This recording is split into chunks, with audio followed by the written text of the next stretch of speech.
Mr. Harris liked trains. He was afraid of aeroplanes and didn't like buses, but trains, they were big and noisy and exciting. When he was a boy of 10, he liked trains. Now he was a man of 50 and he still liked trains. So he was a happy man on the night of the 14th of September. He was on the night train from Helsinki to Oulu in Finland, and he had 10 hours in front of him. I've got a book in my newspaper, he thought, and there's a good restaurant on the train. And then I've got 2 weeks holiday with my Finnish friends in Oulu. There weren't many people on the train, and nobody came into Mr. Harris's carriage. He was happy about that. Most people on the train slept through the night, but Mr. Harris liked to look out of the window and to read and think. After dinner in the restaurant, Mr. Harris came back to his carriage and sat in his seat next to the window. For an hour or two, he watched the trees and lakes of Finland out of the window. Then it began to get dark, so he opened his book and began to read. At midnight, the train stopped at the small station of Otera.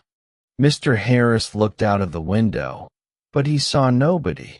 The train moved away from the station into the black night again. Then the door of Mr. Harris's carriage opened, and 2 people came in, a young man and a young woman.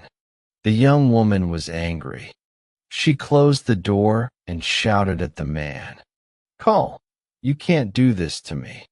The young man laughed loudly and sat down.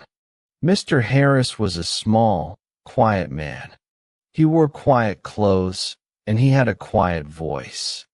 He did not like noisy people and loud voices, so he was not pleased. Young people are always noisy, he thought. Why can't they talk quietly? He put his book down and closed his eyes. But he could not sleep because the 2 young people didn't stop talking.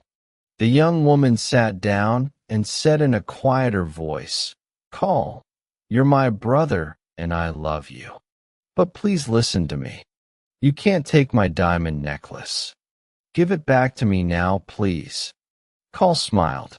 "No, Elena," he said. "I'm going back to Russia soon, and I'm taking your diamonds with me." He took off his hat and put it on the seat. "Elena, listen. You have a rich husband, but I have no money. I have nothing. How can I live without money? You can't give me money, so I need your diamonds, little sister." Mr. Harris looked at the young woman. She was small with black hair and dark eyes. Her face was white and afraid. Mr. Harris began to feel sorry for Elena. She and her brother didn't look at him once. "Can't they see me?" he thought. "Call," Elena said. Her voice was very quiet now, and Mr. Harris listened carefully. "You came to dinner at our house tonight, and you went to my room and took my diamond necklace. How could you do that to me? My husband gave the diamonds to me. They were his mother's diamonds before that. He's going to be very, very angry, and I'm afraid of him." Her brother laughed. He put his hand in his pocket, then took it out again and opened it slowly. The diamond necklace in his hand was very beautiful. Mr. Harris stared at it.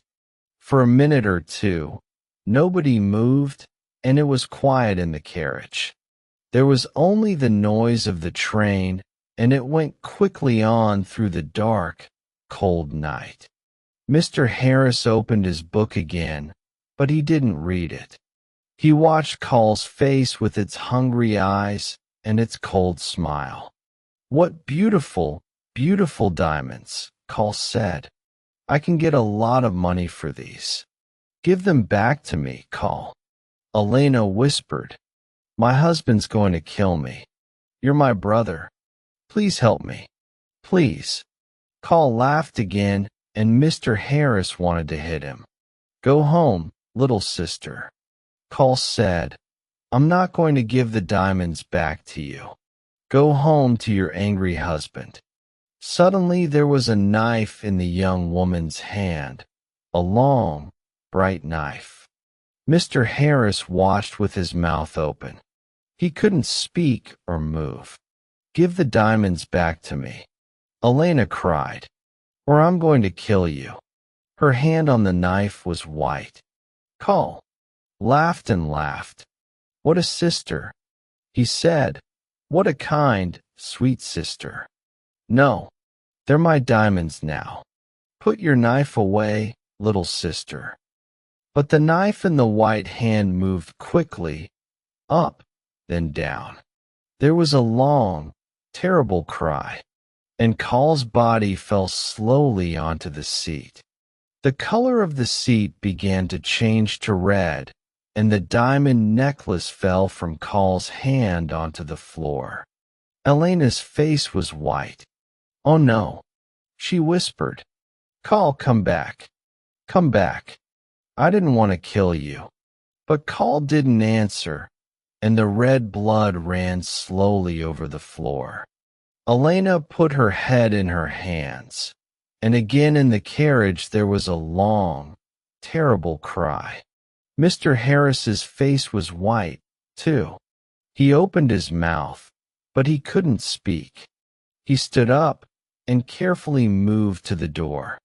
The young woman was quiet now. She didn't move or look up at Mr. Harris.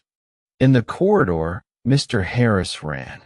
The guard was at the back of the train, and Mr. Harris got there in half a minute. Quickly, Mr. Harris said, "Come quickly, an accident. A young woman. Oh dear. Her brother is dead." The guard ran with Mr. Harris back to the carriage. Mr. Harris opened the door, and they went inside. There was no dead body of a young man. There was no young woman. No blood. No knife. No diamond necklace. Only Mr. Harris's bags and his hat and coat. The guard looked at Mr. Harris, and Mr. Harris looked at him. But Mr. Harris began. "But they were here. I saw them.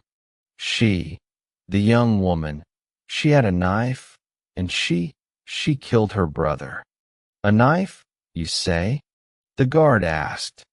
"Yes," Mr. Harris said quickly. "A long knife. And her brother took her diamonds." "So diamonds," the guard said. "Was the young woman's name Elena?" he asked. "Yes, it was," Mr. Harris said. "How do you know that? Do you know her?"